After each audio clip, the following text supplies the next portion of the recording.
Утром 16 июня 2013 года в Аризоне стояла привычная летняя жара. 19-летняя студентка Адриен Селесте покинула съемную квартиру и бесследно исчезла. Накануне она поссорилась с парнем, попала в аварию и пыталась вызвать такси. Но с этого момента все следы обрываются. Ни денег, ни документов при ней не было. Родные забили тревогу. Полиция начала расследование. К поискам подключились добровольцы. Однако неделя за неделей не приносила результатов, и только разрушительный летний ураган случайно помог обнаружить то, что долгое время оставалось скрытым. Но даже эта находка не дала ответов, лишь прибавила загадок.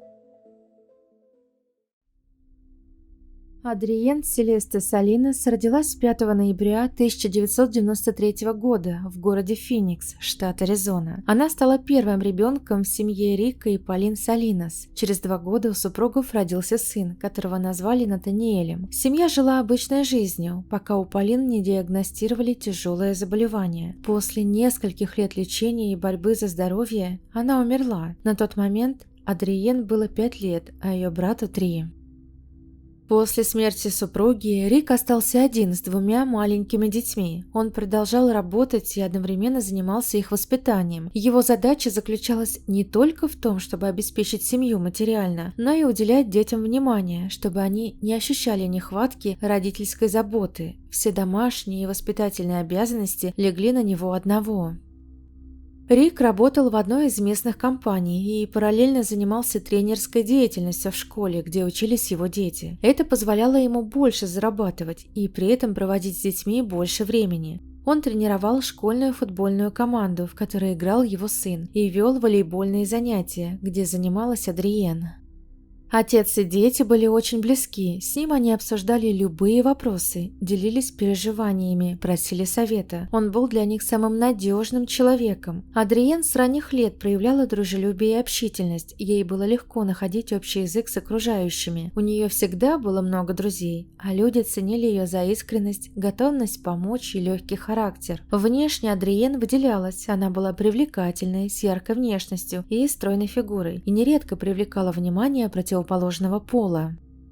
В 14 лет Адриен познакомилась с Франсиско Артигуей, школьником, который был старше ее на 1 год. Они сразу нашли общий язык, начали много общаться, быстро сблизились. Их дружба постепенно переросла в романтические отношения. Для Адриен это были первые сильные чувства. В кругу друзей их воспринимали как пару. Франсиско стал первым молодым человеком, с которым Адриен вступила в близкие отношения. Несмотря на это, он не признавал между ними серьезных обязательств. Он говорил, что еще слишком молод, не готов к ответственности и не хочет ограничивать себя. При этом он не скрывал общения с другими девушками, заводил мимолетные романы, а затем без объяснения возвращался к Адриен. Он не обсуждал свое поведение, не просил прощения и не делал обещаний относительно будущего. Тем не менее, отношения между ними сохранялись, и они продолжали общаться. Адриен не устраивала скандалов и не проявляла ревности. Она надеялась, что со временем Франсиско изменит свое поведение. Девушка оставалась ему верна, веря, что он поймет важность их связи. Позже показалось, что Франсиско стал серьезнее, но эта уверенность оказалась ошибочной. Еще во время учебы в школе Адриен решила стать журналистом. После окончания школы она поступила в Аризонский университет на направление тележурналистики и связи с общественностью.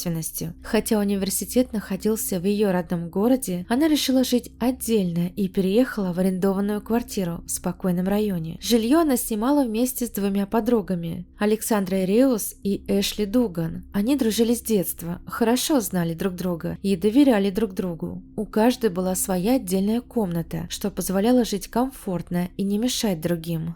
Рик не возражал против переезда дочери, особенно учитывая, что она жила неподалеку, примерно в 20 минутах езды от дома. Они регулярно поддерживали связь, часто созванивались и навещали друг друга. На 18-летие отец подарил Адриен автомобиль, что упростило ей передвижение и сделало поездки домой более удобными. Учеба в университете давалась ей легко, а студенческая жизнь приносила удовольствие. Но во 2-м семестре у Адриен появился сильный кашель, который долго не проходил. Она подумала, что это обычная простуда, и сначала пыталась лечиться самостоятельно, без обращения к врачу. Состояние ухудшалось. Кашель усиливался, затруднялось дыхание, симптомы сохранялись и днем, и ночью. В какой-то момент ей стало настолько плохо, что потребовалась госпитализация. В больнице врачи обнаружили у нее тяжелую грибковую инфекцию легких. Болезнь была в запущенной стадии, и врачи приняли решение о срочной операции. Ей удалили большую часть левого легкого, которая была поражена.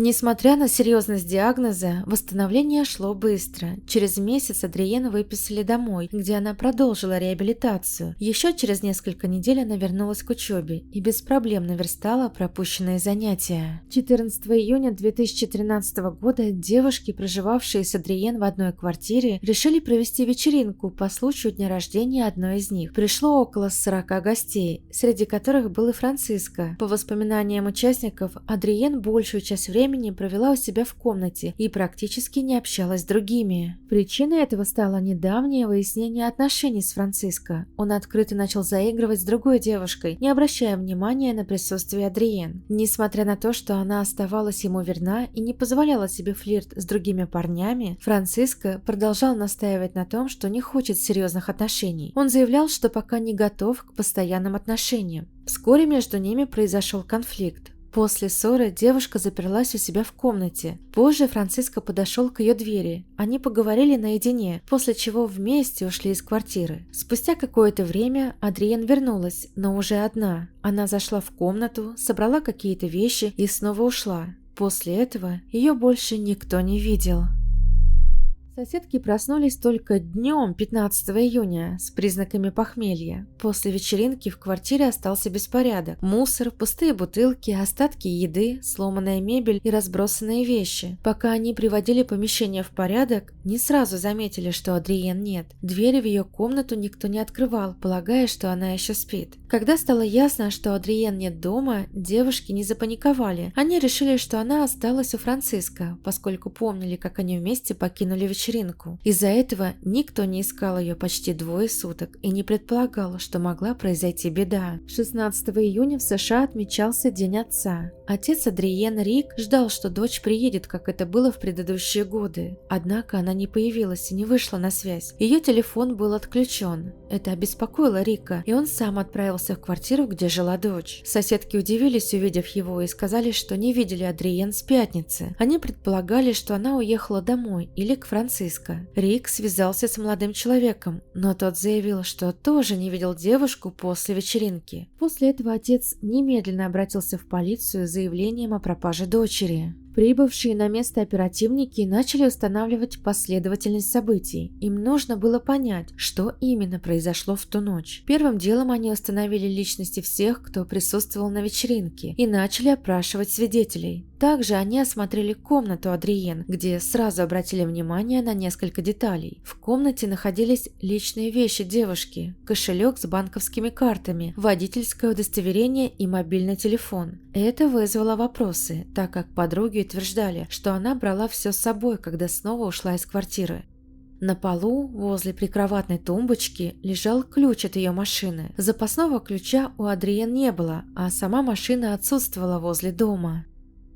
Следствие задавалось вопросом, как могла исчезнуть машина, если единственный ключ остался в квартире. Подозрение пало на Франциско. Его пригласили на допрос. Он подтвердил, что в ту ночь у них действительно был конфликт, связанный с ревностью. По его словам, после ссоры они все же решили поехать к нему, но уже в машине ссора продолжилась. В какой-то момент Адриен попросила остановить машину и вышла. Франциско подчинился и уехал, оставив девушку одну. Около 3 часов ночи Адриен вернулась в квартиру. Вечеринка еще продолжалась, но большинство гостей были сильно пьяны, и никто не обратил внимания на ее появление. В этот период она начала активно звонить Франциско. Зафиксировано около 50 звонков, но он не ответил. Позже он объяснил это тем, что лег спать и выключил звук на телефоне. Также девушка написала ему сообщение: «Я сейчас приеду». после чего взяла какие-то вещи и, вероятно, отправилась на автомобиле. Однако примерно через час она вернулась снова, оставила в квартире ключи от машины, телефон и кошелек, переоделась и снова ушла. На этот раз уже окончательно. Как выяснилось позже, тогда она и исчезла. Полиция обратилась к записям происшествий на дорогах за ту ночь. Около 4 утра в экстренные службы поступил звонок от свидетеля, который сообщил о ДТП. Он видел, как серебристый «Шевролет» потерял управление, врезался в бордюр, получил серьезные повреждения, были пробиты передние колеса и сорван бампер, а затем резко уехал с места происшествия. Свидетель хотел подойти и помочь, но водитель скрылся. Он запомнил номер машины и сообщил его диспетчеру. Позже выяснилось, что это был автомобиль Адриен. Когда официальные поиски начались, Франциско вместе с отцом девушки начали обходить близлежащие улицы. Они обнаружили автомобиль в переулке недалеко от квартиры. Машина была повреждена, передние колеса были пробиты, бампер почти оторван. Все соответствовало описанию с места аварии. На место обнаружения автомобиля сразу приехали криминалисты, чтобы провести осмотр и зафиксировать возможные следы, которые могли бы помочь в расследовании. Однако внутри машины не было обнаружено ни следов крови, ни признаков борьбы, ни посторонних отпечатков пальцев. Автомобиль был заперт и поставлен на охранную систему. На основании всех собранных данных следствие смогло восстановить вероятную последовательность событий. Между Адриен и Франциско произошел конфликт.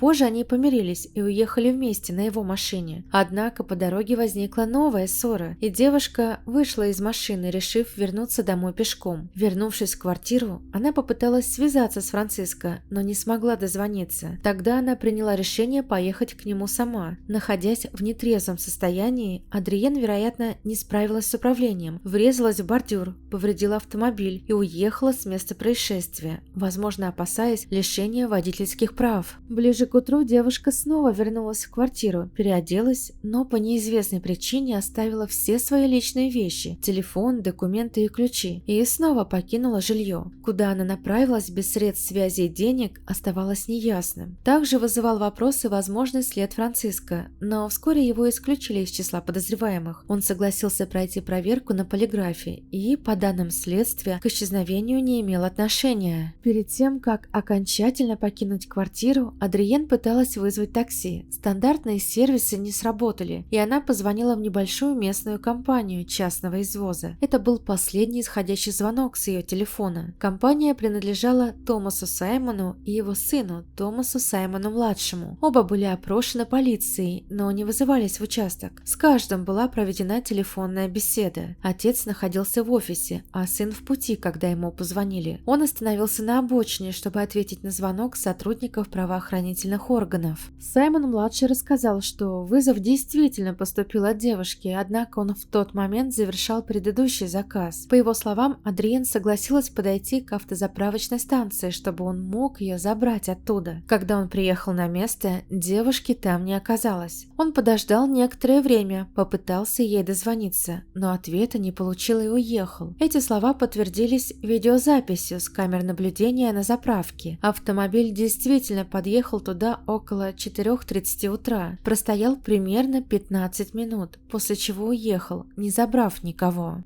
Вечером того же дня в полицию поступил звонок от женщины, которая ранее в тот же день ехала пассажиркой в машине Томаса Саймона-младшего. Она рассказала, что во время поездки водителю позвонили сотрудники полиции. Он остановил автомобиль на обочине, чтобы поговорить. Женщина обратила внимание, что во время телефонного разговора молодой человек выглядел заметно напряженным и сильно нервничал. После того, как он завершил разговор, он вышел из машины, открыл багажник и достал оттуда предмет, который, по ее словам, был похож на пилу. Затем он снова сел за руль и повез ее дальше по маршруту. Поведение водителя показалось женщине странным. Позже, когда она узнала из новостей об исчезновении студентки и связала это с разговором водителя с полицией, она решила сообщить об этом инциденте правоохранителям. Эта информация насторожила следователей, и они решили допросить Саймона-младшего лично. Также был получен ордер на обыск его машины и дома. В результате проверки проверки никаких подозрительных предметов, включая пилу, найдено не было. В автомобиле не обнаружили следов крови или других улик. Подозрения не подтвердились, и предъявить обвинение не представлялось возможным. Во время допроса молодой человек вел себя раздраженно и отказывался сотрудничать. Он не хотел отвечать на некоторые вопросы и отказался проходить полиграф. Несмотря на его поведение, прямых доказательств, связывающих его с исчезновением Адриен, не нашли. Расследование постепенно заходило в тупик. Новых улик не появлялось. Очевидцы ничего не могли сообщить, а местонахождение девушки оставалось неизвестным. Надежда на то, что ее найдут живой, постепенно угасала. Спустя месяц после пропажи, в июле 2013 года, в Аризоне произошел сильный ураган с ливнями и грозами. 21 июля в восточной части Финикса началось масштабное наводнение. Реки вышли из берегов, вода уносила обломки и предметы по округе. Это наводнение стало одним из самых разрушительных за последнее десятилетие. 6 августа 2013 года, когда вода начала отступать, местный житель выгуливал собаку в районе, пострадавшем от наводнения. Он осматривал территорию в поисках предметов, которые мог бы забрать. Вместо этого он наткнулся на останки человека. Сразу после этого он сообщил о находке в полицию, предполагая, что обнаружил тело утонувшего. Обнаруженное тело было отправлено в криминалистическую лабораторию для установления личности и анализа. Судмедэксперты пришли к выводу, что смерть наступила более месяца назад. Останки принадлежали молодой женщине, и благодаря заметным следам хирургического вмешательства, в частности отсутствию части легкого, возникло предположение, что это может быть пропавшая в июне Адриен.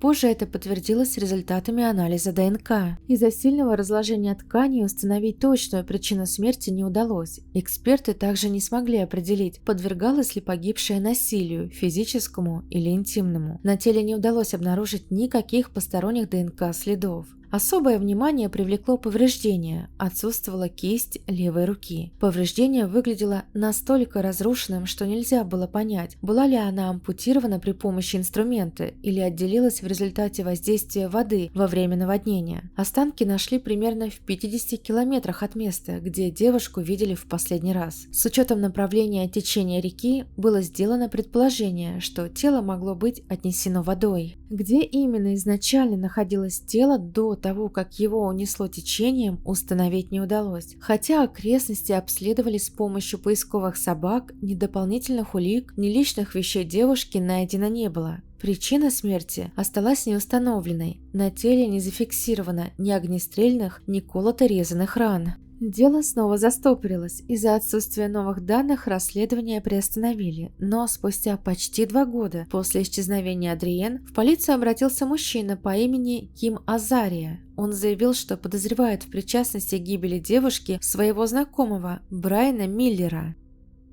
Миллер был известен в определенных кругах под прозвищем «Охотник на зомби». Несмотря на возраст, на тот момент ему было за 50, он активно участвовал в мероприятиях вроде Комик-Кон, тематических вечеринках и косплей-фестивалях. Он всегда появлялся в одном и том же образе, который за годы стал его узнаваемым альтер-эго. Даже собственный автомобиль он оформил в стилистике фильмов о зомби с искусственными следами повреждений и пятнами бутафорской крови. В повседневной жизни Брайан вел себя замкнуто и настороженно, однако на публике в образе своего персонажа проявлял активность, был заметным, но в то же время производил тревожное впечатление. В начале 2015-го Миллер стал подозреваемым по делу об убийствах, совершенных более 2 десятилетий назад. В 1992 году исчезла 22-летняя Анджела Бразил. Позже ее тело нашли в канале с признаками насилия и ампутацией кисти и стопы. В 1993 году пропала 17-летняя Мелинда Льюис. Она также была найдена мертвой у реки. На ее теле обнаружили следы насилия, а часть останков отсутствовала. Убийцу тогда установить не удалось. Хотя с тел жертв в свое время были изъяты образцы биологического материала, в базе данных ДНК совпадений не находили. Только спустя годы с развитием технологий Ли удалось установить, что оба преступления были совершены одним и тем же человеком. Личность все еще оставалась неизвестной до 2015 года, когда Миллер сам предоставил свой генетический материал в открытую базу данных. Он воспользовался тестом от знаменитой компании в рамках программы по поиску родственников. Сдав анализ, он загрузил результат в общедоступную базу, где тот был автоматически сопоставлен с ДНК, хранящейся в полицейских архивах. Так Миллер случайно оказался в поле зрения следствия. Ким Азария, который знал Миллера много лет, хранил личные дневниковые записи. Когда он узнал о раскрытии старых дел, он начал анализировать свои записи и события прошлых лет. Он обнаружил, что в ночь исчезновения Адриен Брайан присутствовал на мероприятии, проходившем недалеко от места, где жила девушка. Брайан Миллер публиковал в соцсетях фотографии с этой вечеринки, указав ее геолокацию.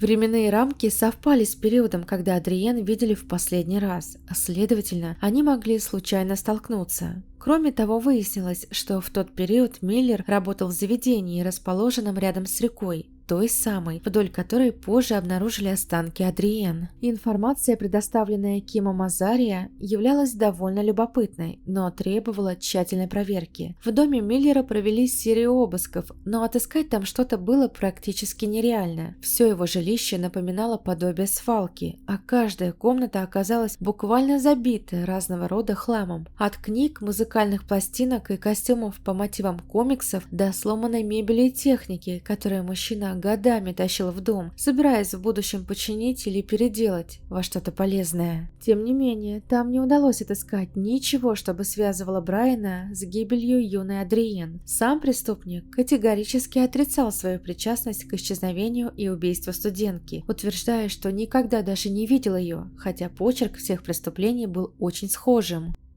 Лишь в апреле 2023 года дело Брайана Миллера дошло до суда. Он был признан виновным в убийствах Анджелы Бразил и Мелинды Льюис, за каждое из которых ему назначили наказание в виде 30 лет тюрьмы. Также мужчину подозревали в расправе над юной девушкой в 1992 году, но с тела этой девочки по какой-то причине не собрали ДНК преступника, так что доказать вину подсудимого не удалось. Что касается дела Адриен, то его так и не довели до суда из-за отсутствия каких-либо весомых улик, ни подозреваемых, ни новых свидетелей, ни существенных зацепок за прошедшие годы так и не появилось. Это преступление остается нераскрытым и является одной из самых загадочных и мрачных историй города Феникс. Спасибо за просмотр. Рекомендую посмотреть и другие истории на моем канале. Кликайте прямо сейчас, а также не забывайте подписываться. До скорых встреч!